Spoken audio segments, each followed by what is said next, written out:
உலக பிரசித்தி பெற்ற கால்பந்தாட்ட வீரர் வாலிப வயசில் உலகமே அவருடைய பெயரை தெரிந்து வைத்திருந்தார். ஆனால் போதை வசுக்கு அடிமைப்பட்டு கைது செய்யப்பட்டு அவமானப்படுத்தப்பட்டு எவ்வளோ கேவலமான காரியத்துக்குள்ள ஆயிட்டார் பார்த்தீங்களா. வாலிப வயசில் பிரபலமானவங்க தவறான பாவ பழக்கத்தினால மதிப்பு மரியாதை இழந்து சந்தோஷ சமாதானத்தை இழந்து போனாங்க. அப்போ பரிசுத்தம் தான் ஒரு வாலிபனுடைய மிகப்பெரிய பலன். இந்த பரிசுத்தம் எப்படி உண்டாகும்? நம்முடைய வழி சுத்தமாக இருக்கணும். வாலிப நாட்களில் வாலிபத்தின் இச்சைகளுக்கு விலகி ஓடு. வாலிப நாட்களில் தான் சாத்தான் நிறைய கண்ணி வைப்பான். பாவ கண்ணிகள், இச்சையான கண்ணிகள், தவறான பழக்கங்கள். எப்படியாவது இந்த வாலிப நாட்களில் பரிசுத்தத்தை கெடுத்துட்டா உங்களுடைய எதிர்காலம் பாதிக்கப்பட்டு விடும். நீங்கள் தோல்வி அடைந்து விடுவீங்க. அதனால்தான் சாத்தான் கண்ணி வைக்கிறான். அப்போ எப்படி பரிசுத்தமாய் வாழ்வது? தேவ வசனத்தின்படி தன்னை காத்து கொள்வதினால். இந்த வசனத்தை நீங்கள் வாசிக்கணும். இது உங்களை பரிசுத்தப்படுத்தும். இந்த வேதாகமத்தின் தேவன் சொல்லுகிறார், நானே உன்னை பரிசுத்தமாக்குற கர்த்தர்.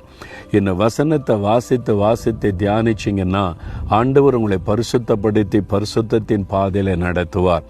அதை விட ஒரு வல்லமை பலன் எதுவுமே கிடையாது. பரிசுத்தத்துக்கு ஒப்பு கொடுக்குறீங்களா?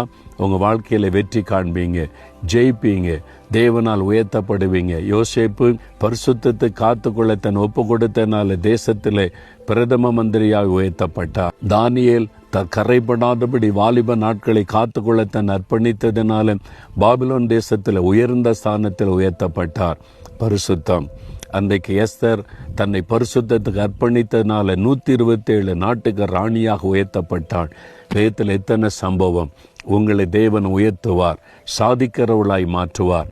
படிப்பில், உங்களுடைய விளையாட்டில் அல்லது உங்களுடைய மியூசிக்கில், உங்களுடைய திறமைகளை எல்லாத்திலும் ஆண்டவர் உயர்த்தி பிஸ்னஸில் எல்லாத்திலும் சாதிக்க பண்ணுவார். பரிசுத்தம். ஒப்பு கொடுக்குறீங்களா? தினம் இந்த வசனத்தை தியானித்து வேதாகமத்தின் தேவனை சொந்தமாக்கி கொள்ளுங்க.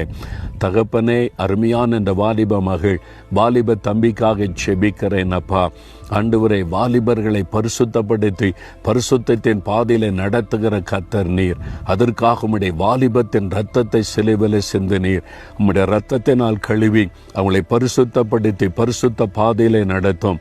இந்த வேத வசனத்தை தியானித்து பரிசுத்த பாதையில நடக்கும்படி பிள்ளைகளுக்கு கிருபை தாரும். சாதனையாளர்களாய் உயர்த்தி வரப்போகிற மகிமையான எழுப்புதல் நம்முடைய பிள்ளைகளை வல்லமையாய் பயன்படுத்தும். இயேசுவின் நாமத்தில் ஜெபிக்கிறோம் பிதாவே, ஆமென்.